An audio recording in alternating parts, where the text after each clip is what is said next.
A new analysis of white dwarf stars supports their role as a key source of carbon, an element crucial to all life, in the Milky Way and other galaxies.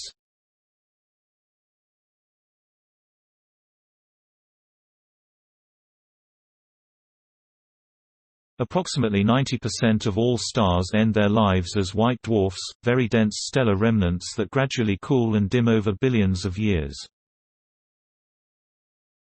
With their final few breaths before they collapse, however, these stars leave an important legacy, spreading their ashes into the surrounding space through stellar winds enriched with chemical elements, including carbon, newly synthesized in the star's deep interior during the last stages before it. Every carbon atom in the universe was created by stars, through the fusion of 3 helium nuclei. But astrophysicists still debate which types of stars are the primary source of the carbon in our own galaxy, the Milky Way. Some studies favor low-mass stars that blew off their envelopes in stellar winds and became white dwarfs, while others favor massive stars that eventually exploded as supernovae. In the new study, published July 6 in Nature Astronomy, an international team of astronomers discovered and analyzed white dwarfs in open star clusters in the Milky Way, and their findings help shed light on the origin of the carbon in our galaxy.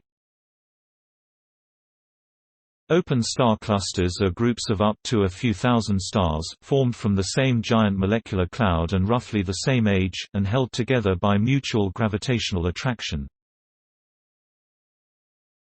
The study was based on astronomical observations conducted in 2018 at the Keck Observatory in Hawaii and led by co-author Enrico Ramirez-Ruiz, professor of astronomy and astrophysics at UC Santa Cruz.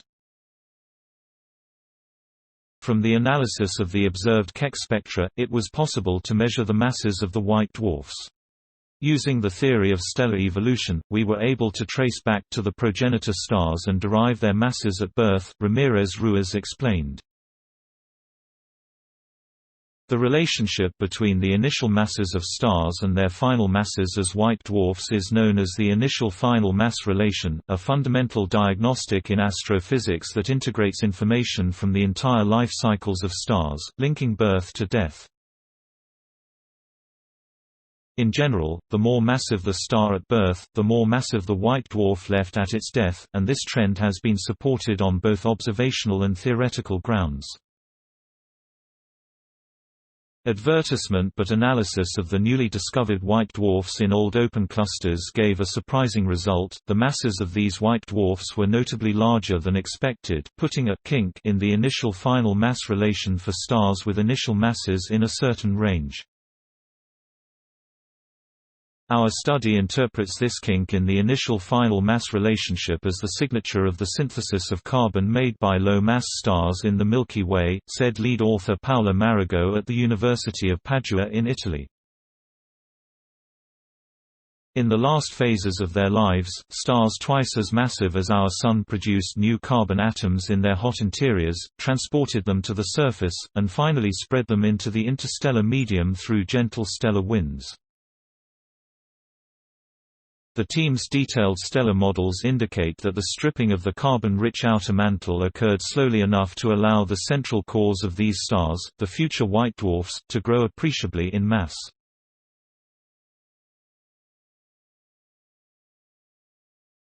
Analyzing the initial-final mass relation around the kink, the researchers concluded that stars bigger than 2 solar masses also contributed to the galactic enrichment of carbon, while stars of less than 1.5 solar masses did not. In other words, 1.5 solar masses represents the minimum mass for a star to spread carbon-enriched ashes upon its death.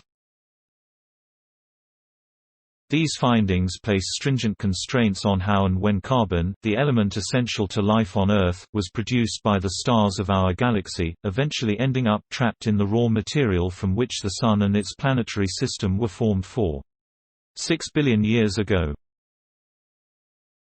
Now we know that the carbon came from stars with a birth mass of not less than roughly 1.5 solar masses, said Marigo. Co-author Pierre-Emmanuel Tremblay at University of Warwick said, "One of most exciting aspects of this research is that it impacts the age of known white dwarfs, which are essential cosmic probes to understand the formation history of the Milky Way." The initial to final mass relation is also what sets the lower mass limit for supernovae, the gigantic explosions seen at large distances and that are really important to understand the nature of the universe. By combining the theories of cosmology and stellar evolution, the researchers conclude, this light, carrying the signature of newly produced carbon, is routinely collected by large telescopes to probe the evolution of cosmic structures. A reliable interpretation of this light depends on understanding the synthesis of carbon in stars. Thanks for watching. Do you like my video? Then show me your love by pressing like button. Please subscribe my channel and hit bell icon for new technology updates. Bye bye.